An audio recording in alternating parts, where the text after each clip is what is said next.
dans nos cœurs, qu'elle nous fasse du bien, qu'elle nous recadre, qu'elle nous édifie, qu'elle nous aide, Seigneur, tout pour ta gloire. Au nom de Jésus-Christ, Amen. Gloire au Seigneur. Jérémie 48, le verset 11.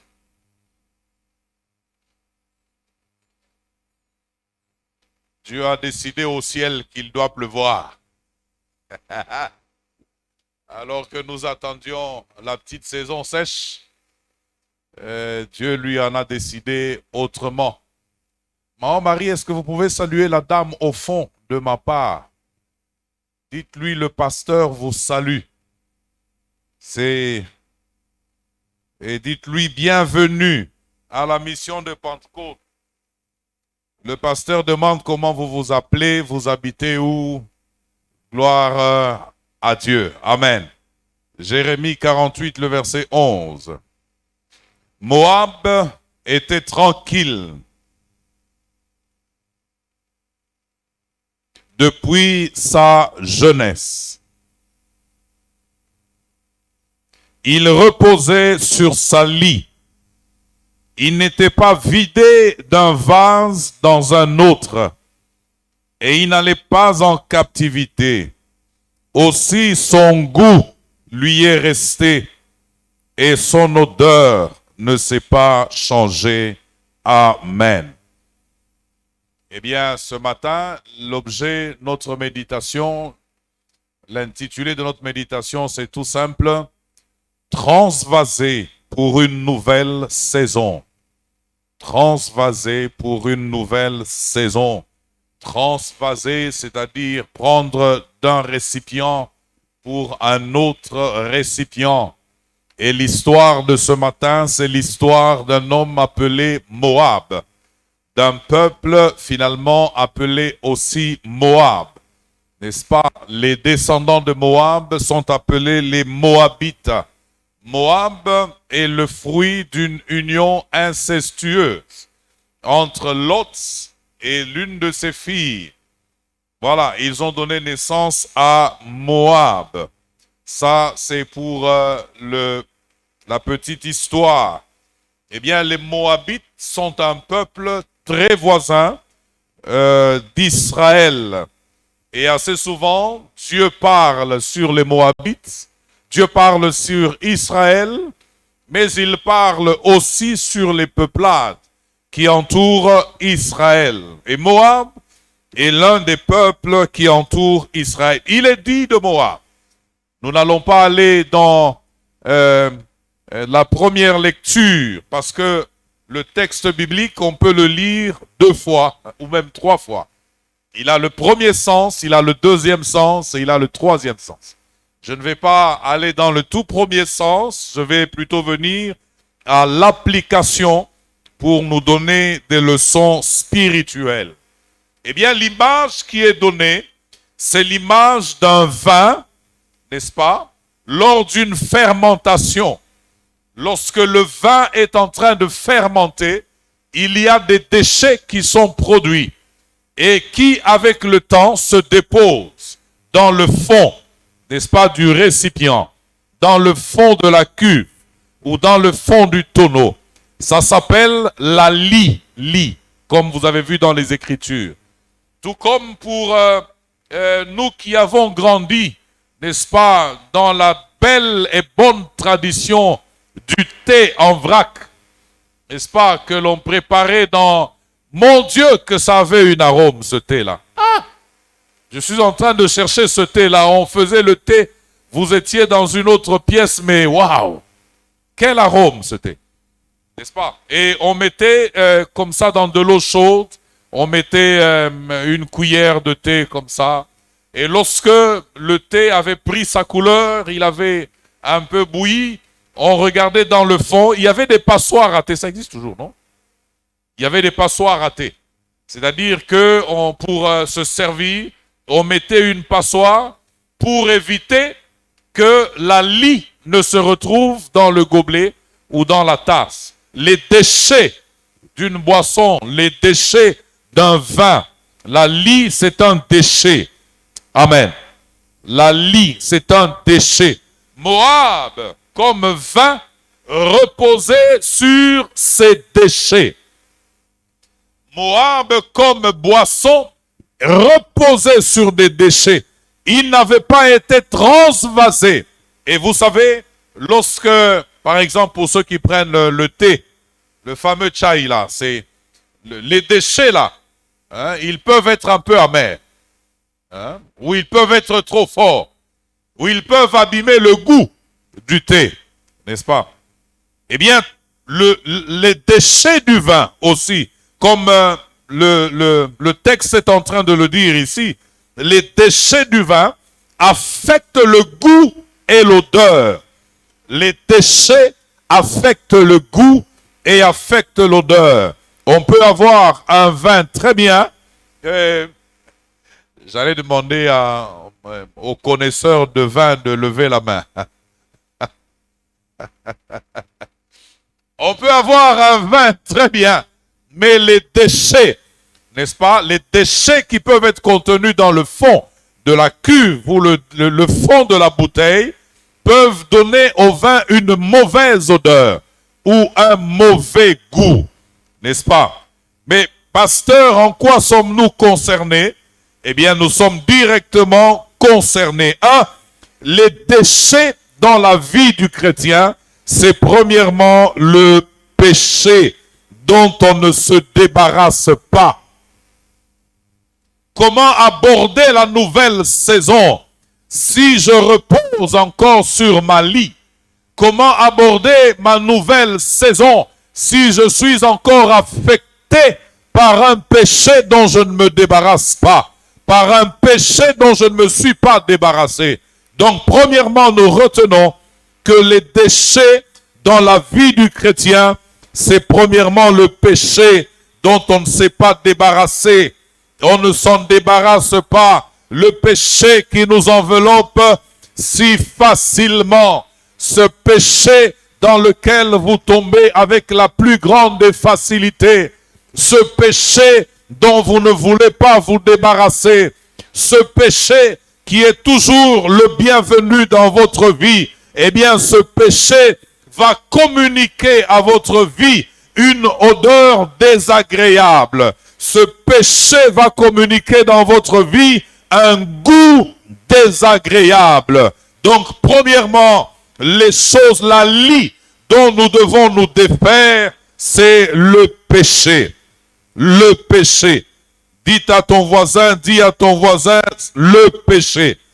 N'est-ce pas? Si c'est un papa, il faut faire attention, il faut pas parler n'importe comment. Le péché.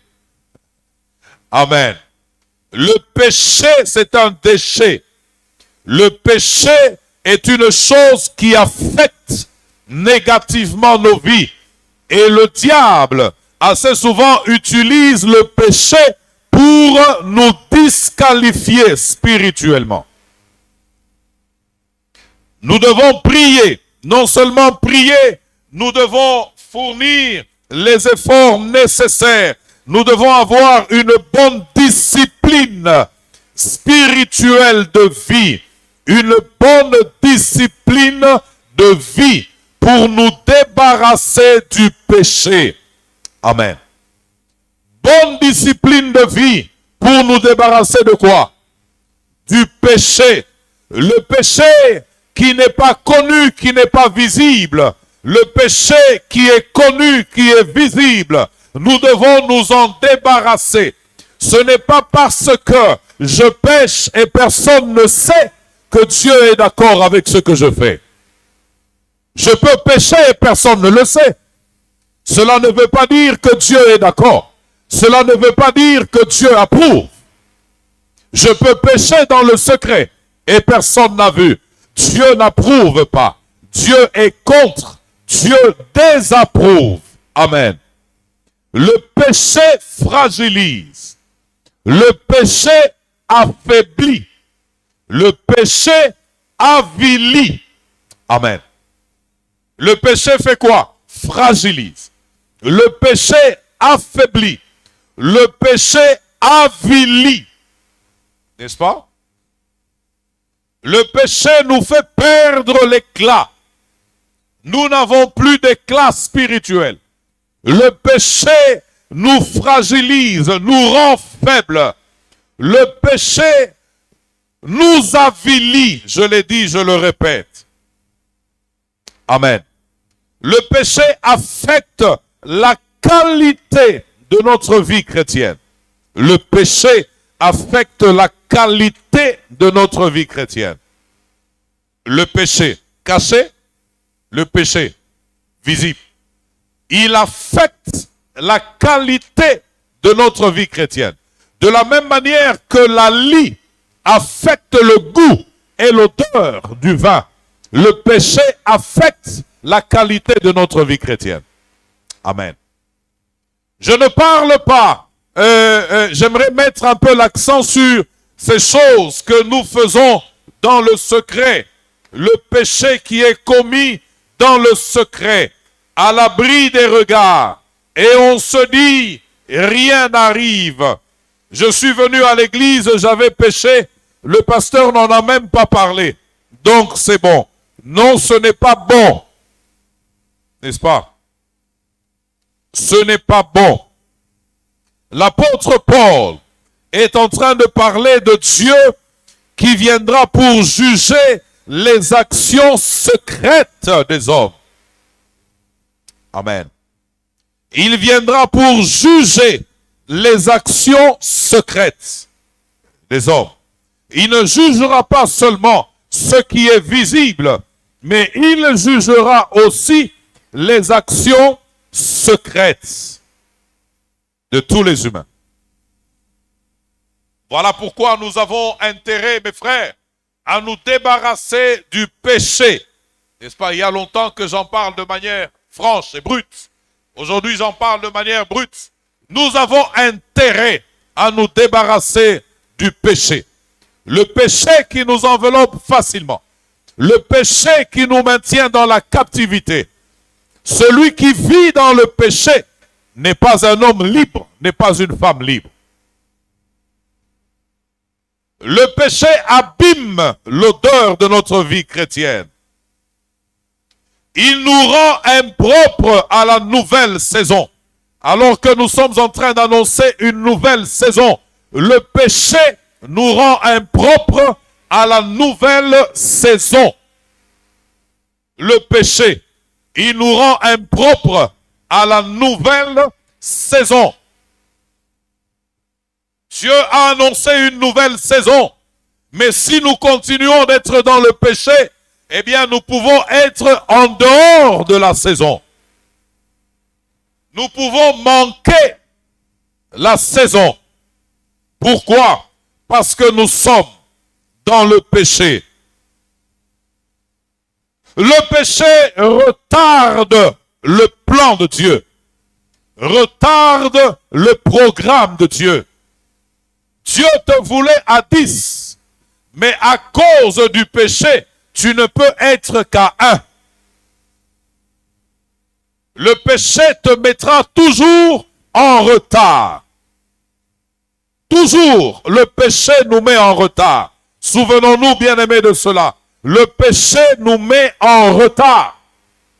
Au lieu que nous puissions avancer avec le plan et le programme de Dieu, parce que nous sommes dans le péché. Parce que vous savez, le problème du péché, c'est quoi? Le péché arrête ma communion avec Dieu.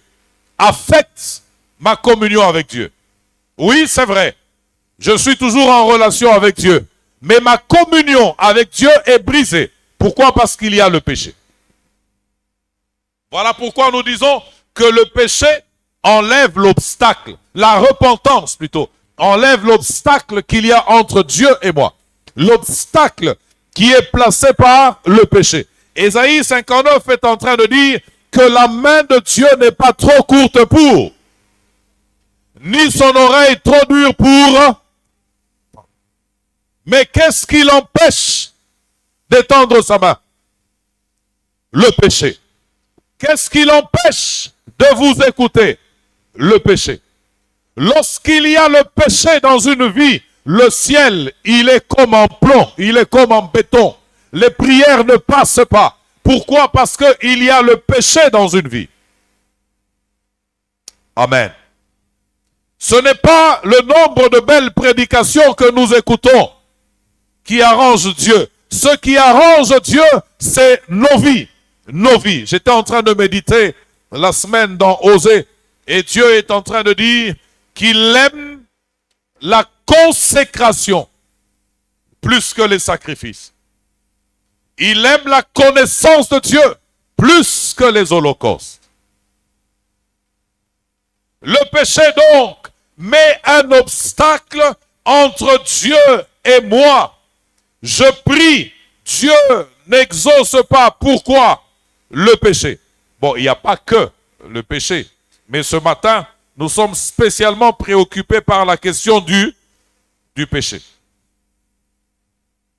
Non, la main de l'Éternel n'est pas trop courte pour sauver, ni son oreille trop dure pour entendre. Mais ce sont vos crimes qui mettent une séparation entre vous et votre Dieu. Ce sont vos péchés qui vous cachent sa face et l'empêchent de vous écouter. Car vos mains sont souillées de sang et vos doigts de crime. Vos lèvres profèrent le mensonge. Votre langue fait entendre l'iniquité. Et ainsi de suite à la maison. Vous pouvez continuer de lire tout le chapitre et commencer d'ailleurs au chapitre 58 pour avoir une meilleure idée. Le péché donc met un obstacle entre Dieu et nous.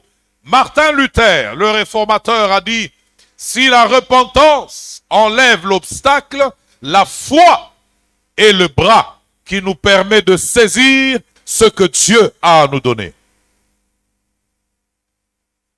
Amen. Nous ne devons pas, bien-aimés dans le Seigneur, normaliser le péché. Nous ne devons pas normaliser la vie du péché. Lorsque tu rends la vie du péché normale, tu t'éloignes de Dieu. Amen. Il n'est pas normal que tu pêches et que ton cœur ne batte pas. Non, c'est pas possible. Si tu as péché et que tu ne sens pas ton cœur battre, il y a un problème avec ta vie chrétienne. Si tu as péché et que tu ne sens pas quelque chose en toi-même, il y a un problème avec ta vie chrétienne. Bien-aimé, la grâce de Dieu n'est pas une caution à la licence. Ce n'est pas parce que nous vivons sous la grâce que nous avons le droit de faire ce que bon nous semble. Non, ce n'est pas parce que nous sommes sous la grâce que nous avons le droit de pécher comme nous avons envie de pécher. Non, Dieu demeure saint. Il a dit, je suis saint et vous êtes censés être saints.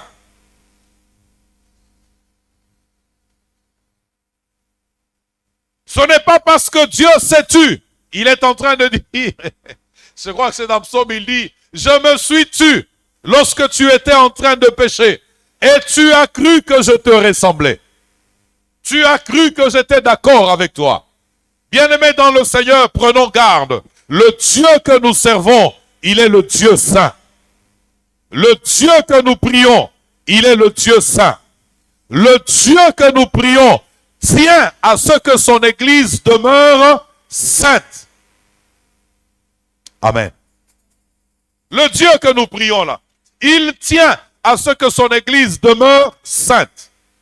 Pour que son Église demeure sainte, tous ensemble dans l'Église, du pasteur au nouveau converti, nous avons l'obligation de faire quoi?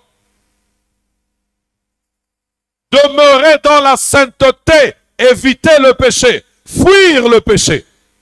Amen. C'est une obligation qui ne concerne pas seulement les fidèles. Même moi, le pasteur, j'ai l'obligation de maintenir ma vie dans la sainteté. J'ai l'obligation de fuir le péché. J'ai l'obligation d'éviter le péché. C'est une obligation. Ce n'est pas facultatif. Ce n'est pas au choix. ou comment on dirait. Ce n'est pas en option. Vie chrétienne, parmi les options qu'on vous offre pour la vie chrétienne, sanctification, puissance, bénédiction, c'est tout ce que vous voulez là. Maintenant, chacun choisit l'option qu'il aimerait bien. Sanctification, T. Non, moi pas. Ah, bénédiction, oui.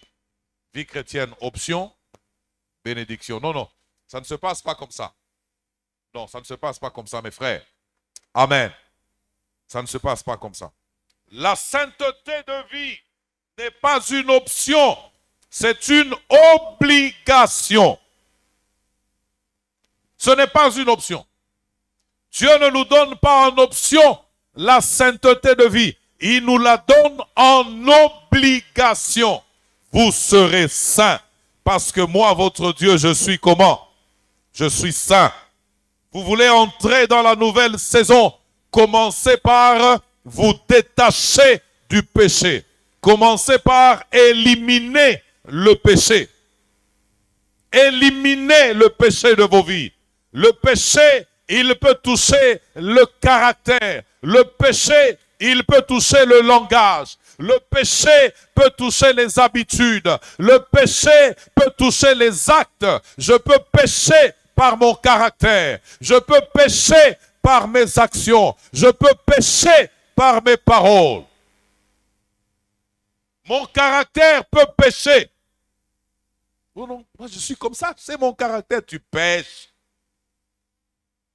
Tu as de péché, non? Non, mais c'est mon caractère. Depuis que je suis enfant, moi, on me connaît comme ça. Change. Tu es en train de pécher, non? Change. Tes paroles peuvent pécher. La Bible dit que celui qui parle à la légère ne manque pas de blesser, ne manque pas de pécher.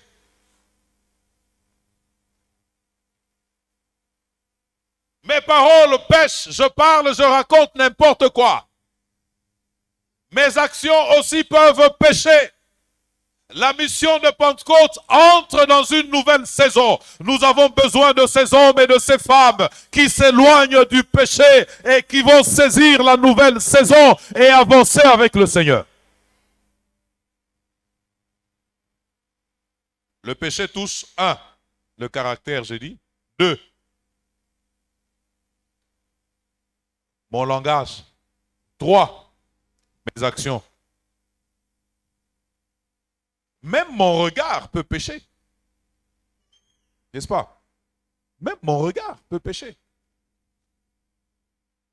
Je peux pécher par le regard. Je peux tuer par mon regard. Je peux envoyer un message équivoque par mon regard. Je peux envoyer un message inapproprié par mon regard.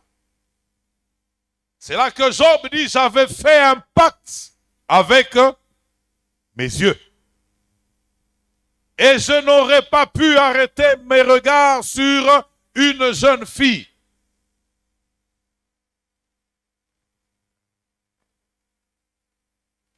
Les papas, nous disons Alléluia. Les papas, nous disons ensemble Amen.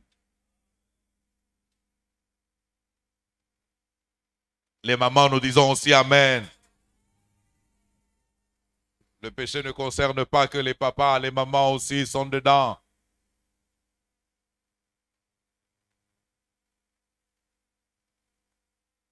Est-ce que le péché ne concerne que les papas? Non. Les mamans aussi, dedans, dedans, dedans.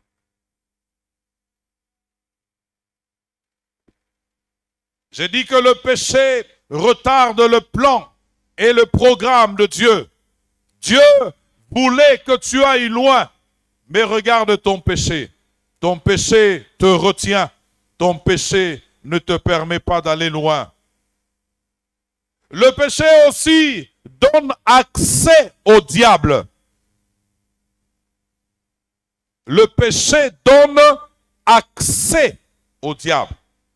Le péché ouvre une porte au diable. N'est-ce pas?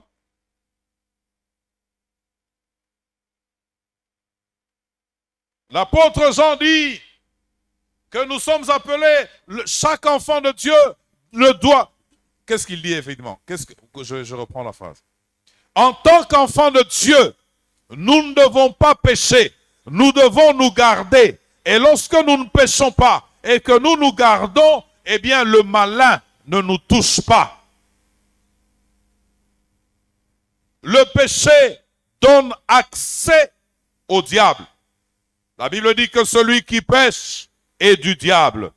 1 Jean 3, le verset 8.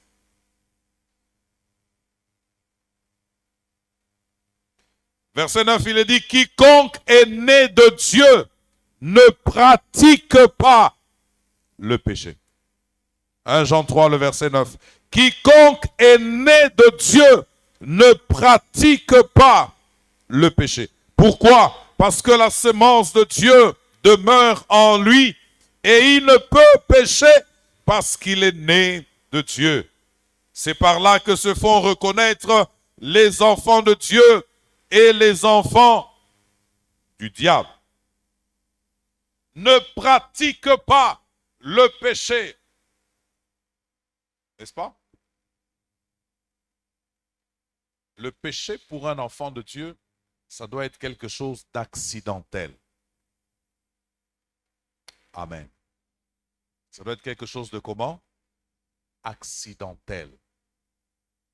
Le péché pour un enfant de Dieu, ça ne doit pas être quelque chose de recherché. Ça doit être quelque chose d'accidentel. Et lorsque, accidentellement, je suis tombé dans le péché, ma façon de pleurer sur mon péché atteste que c'était un accident. Amen. Ma façon de me lamenter sur mon péché nous atteste que c'était un accident. Quelqu'un est tombé dans le péché. Il a quoi? Il a quoi? Pasteur Aromona. Oh là, oh là, oh là. Tu n'as rien compris. Tu n'as rien compris. N'est-ce pas? Parce que le péché pour l'enfant de Dieu, c'est comme, voilà, il vient de pleuvoir. Nous avons cette flaque d'eau à l'entrée là, de Bobozo. Vous avez vu ça? C'est pas possible ça. Imaginez que vous soyez en train de venir au culte. Vous êtes en train de venir au culte. Et vous voyez avec les pierres là. Hein, il faut faire attention. Vous posez le pied. Vous êtes en train de lutter pour voir où poser le pied. Ah. Juvenal passe par là avec sa voiture. Il ne vous a pas vu. Et puis, waouh! Une flaque d'eau immense vous prend. Vous vous êtes jeté dans l'eau. Est-ce que vous vous êtes volontairement jeté dans l'eau sale? Non. Imaginez alors que l'autre cas de figure. Vous étiez en train de passer et voilà, il y a cette flaque d'eau. Tranquillement, vous vous arrêtez. Vous vous asseyez là-dedans. Ça fait deux choses différentes. N'est-ce pas? La première, j'ai été éclaboussé de manière accidentelle, involontaire. Je ne voulais pas ça. La deuxième, j'ai personnellement choisi d'aller me placer dans cette flaque d'eau. Amen. Dieu, vous savez, je vous le dis, je le répéterai toujours, Dieu connaît le cœur de tout un chacun. Dieu sonde nos cœurs. Amen. Il sonde nos cœurs. Lorsque je vais volontairement me jeter dans une flaque d'eau sale, je pratique le péché. L'apôtre Jean dit que celui qui est né de Dieu ne fait pas quoi? Ne pratique pas le péché. Bon, tu es tombé une fois, deux fois, trois fois. Mais cherche de l'aide, non?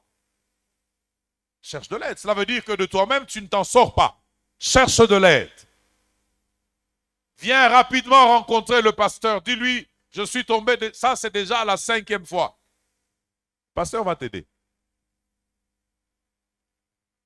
Mais tu es toujours en train de tomber. C'est ce que j'étais en train de dire. Avec la pluie, quelqu'un a ouvert certainement quelque part et pouf, d'en profiter pour... C'est aussi un péché. Parce que c'est dégrader l'environnement. Dégrader la terre, détruire la terre, c'est aussi un péché. Aussi coupable que l'impudicité, que le mensonge.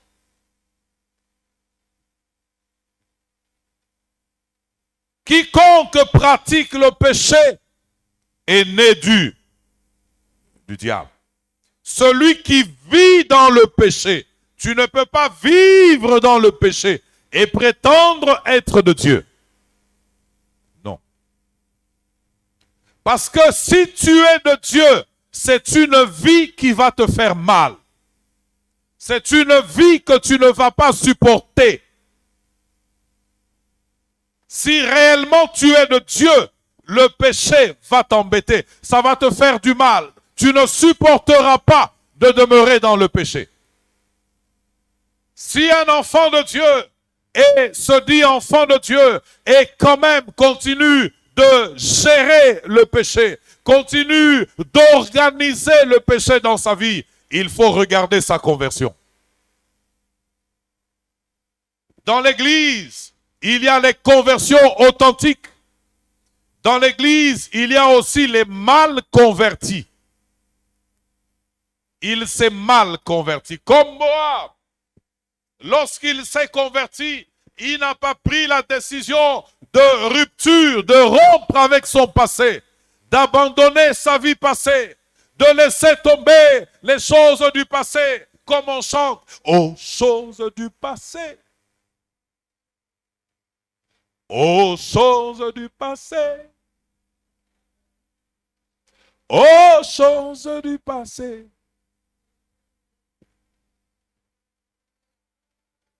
Dis à ton voisin, ne touche plus aux choses du passé.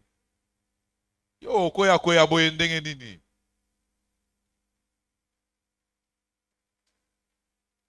Ne touche plus aux choses du passé. Abandonne ça. Ça t'alourdit. Ça ne te permet pas d'avoir une bonne vie de prière. Ça ne te permet pas d'avoir une bonne vie spirituelle. Est-ce que tu n'as pas réalisé que tu n'avances pas? Toi-même, tu n'as pas réalisé que ta vie chrétienne ne monte pas. Avant qu'une prophétie ne descende. J'étais en train de méditer alors que j'étais enfermé quelque part la semaine. Et j'étais en train de regarder la vie des prophètes. Je me suis dit, Seigneur, moi je n'aimerais pas être prophète. Non, moi je n'aimerais pas. Parce que dans la définition de ce qu'est un prophète, en réalité un prophète, il est en guerre contre tout le monde et tout le temps. Moi je ne veux pas vivre une telle vie. Le prophète, il est en guerre contre tout le monde et tout le temps. J'étais en train de regarder le texte d'Ézéchiel où Dieu lui dit, prends le rouleau, mange. Il sera doux dans ta bouche et amer dans tes entrailles. Après qu'il ait mangé, Ézéchiel dit, je suis parti furieux, agité. Il est parti furieux et agité. Pourquoi? Il a vu la parole de Dieu et il a vu l'état, le péché du peuple de Dieu. C'est ça qui l'a rendu furieux. C'est qui dit? Ce doit être Jérémie aussi qui dit, mais je suis fatigué. Chaque fois que j'ouvre la bouche, c'est pour crier. Alors que je méditais, je me suis dit, non, en tout cas, moi, je ne veux pas être prophète. Donc, moi, je reste pasteur, enseignant de la parole de Dieu. Je ne veux pas avoir la bagarre tout le temps avec les gens. Parce que la fonction première du prophète, c'est de dénoncer le péché. C'est la fonction première d'un prophète. Bibliquement parlant, je vous le dis, et j'enseigne la parole de Dieu. Bibliquement parlant, la fonction première d'un prophète, c'est dénoncer le mal. Dénoncer le péché. De par définition, si vous tombez sur un prophète, sa fonction la première, c'est dénoncer le péché. Non, le prophète, il n'est pas là pour vous dire c'est elle qui vous a ensorcelé. Non, c'est pas ça. C'est pas ça. On reconnaît la personne la mieux positionnée pour crier contre le péché. C'est le prophète. C'est dans ses attributs. La personne, le ministère le mieux placé pour crier contre le péché, c'est le prophète. Et c'est ce que les prophètes ont fait. Quand vous regardez les prophètes, depuis l'Ancien Testament, un peu dans le Nouveau Testament, vous regardez la fonction première du prophète. C'est toujours ça. Il crie contre le péché. Il est toujours fâché. Il n'est jamais gentil. C'est rare que tu entendes un pasteur prêcher et dire au Koufalobi. C'est rare. Mais de la bouche d'un prophète. Mais c'est tout le temps. Tu vas mourir, toi. Toi, tu vas mourir. À cause de ton péché, demain, tu vas mourir. Ça, c'est le prophète. C'est le gardien, le protecteur de l'alliance. Les intérêts de Dieu. Hop, attention, vous trans. Hop, hop, hop. Bon, je ne suis pas là-bas. Mais je suis en train de dire que celui qui est de Dieu ne pratique pas le péché. J'aimerais ce matin nous dire que Dieu veut remettre les pendules à zéro et nous donner une nouvelle opportunité avec lui. Voilà pourquoi j'aimerais dire ce matin, de la part du Seigneur, que celui qui est dans le péché a l'opportunité ce matin de revenir. On refait tabula rasa avec le Seigneur. Table rase. Nous pouvons repartir de zéro. Oui, nous avons transgressé. Oui, nous avons désobéi. Oui, nous avons commis des choses bizarres. Oui, nous avons commis des irréparables. Mais ce matin, Dieu dit, je n'aime pas ce que vous faites. Bon, reprenons. Revenons à zéro. Recommençons. C'est ça la signification de la grâce. Je suis très contre. Je peux te tuer. Je menace de te tuer. C'est Dieu qui dit. Mais bon, écoute, revenons un peu à zéro. Reprenons. Reprenons. Est-ce que tu es prêt à te repentir? Si tu dis oui, Seigneur, je suis prêt à me repentir. Ok, il ramène les compteurs à zéro. Et vous recommencez la marche. Amen. Le péché, disais-je, donne accès au diable.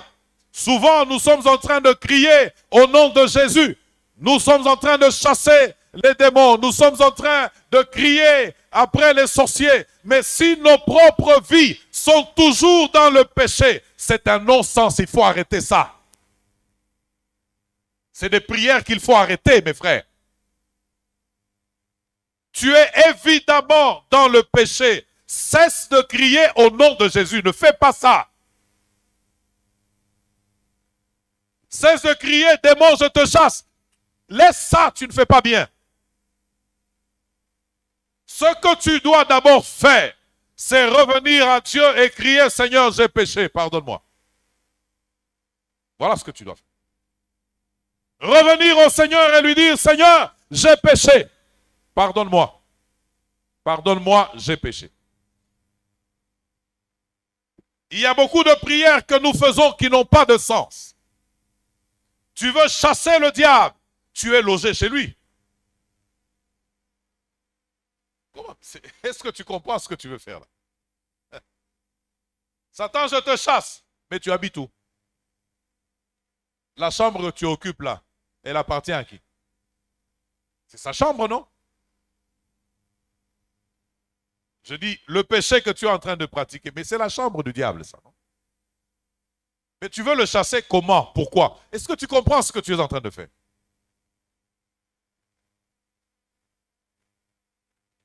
Ce que tu devrais d'abord pouvoir faire, c'est sortir de cette chambre-là. T'assurer que tu t'es bien repositionné du côté de Dieu. Alors à ce moment-là, tu peux lever le doigt menaçant vers Satan. Je te menace au nom de Jésus. Ça va marcher. Mais tu es logé chez lui. Et tu es en train de le menacer. Bima. Bima la communaise. Oh. Là, il m'a dit, tu es chez moi. Je vais aller où? Hein?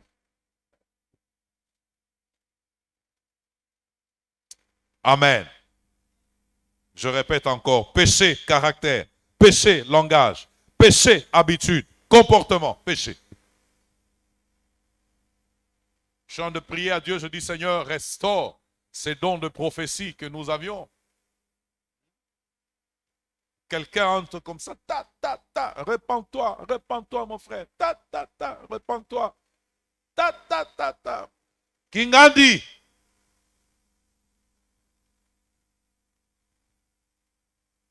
Quand il est en train de dire sans citer le nom, tu penses que c'est un jeu. Et puis finalement, il te cite.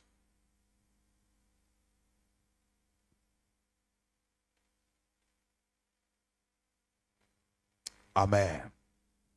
Amen. Vous savez, c'est parce que Dieu tient à nos vies qu'il nous met en garde. C'est parce que Dieu tient à nos âmes qu'il nous met comment? En garde.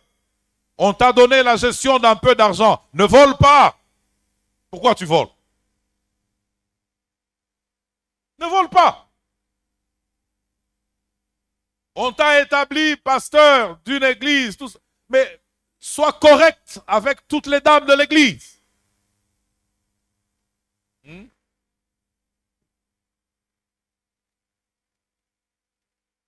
Tu veux te marier, mais sois correct avec les sœurs. Sœurs aussi, sois correct avec les frères. Amen. Amen. Les déchets dans la vie du chrétien, c'est aussi les mauvaises habitudes dont on ne se débarrasse pas. Les mauvaises habitudes, ça, chacun peut en trouver un exemple. Il y en a une foule. Les mauvaises habitudes. Ça aussi, ça affecte notre vie chrétienne. Ça aussi, ça dérange notre vie chrétienne. Lis la Bible, il ne lit jamais la Bible. Prie seul à la maison, il ne prie jamais seul. Mauvaise habitude. Change de fréquentation. Vous savez, il y a des gens qui pêchent, non pas parce qu'ils ont envie de pécher, mais ils pêchent parce qu'influencés. Amen. Il y a des gens qui ne pêchent pas parce qu'il a juste envie de pécher. Il y a des gens qui pêchent parce qu'il est dans un environnement qui obligatoirement va l'amener à pécher. Amen.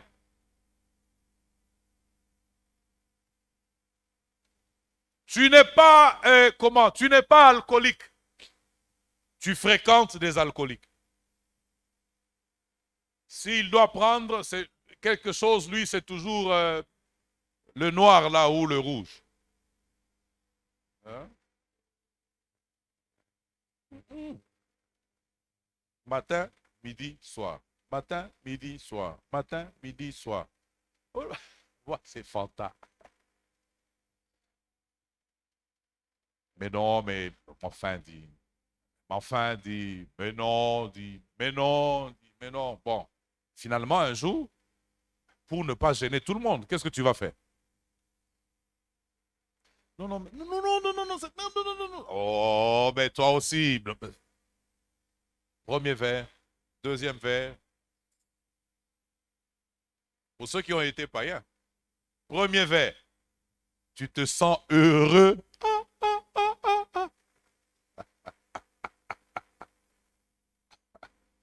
Et puis c'est fini. Tu as pris goût.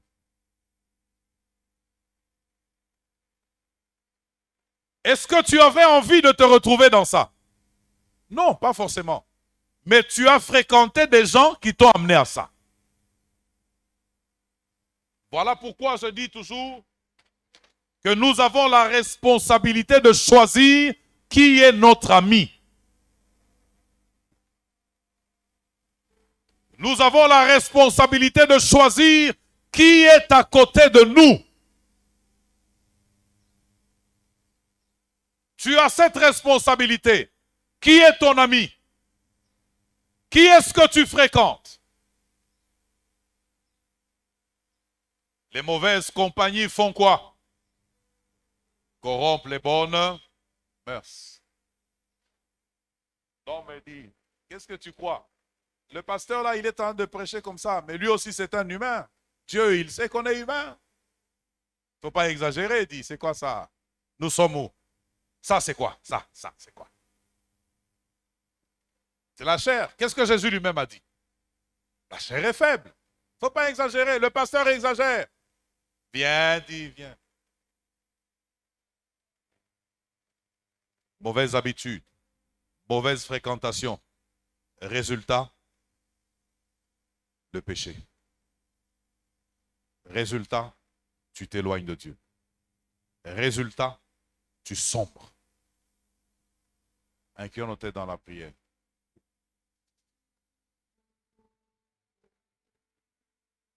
Fais de moi un instrument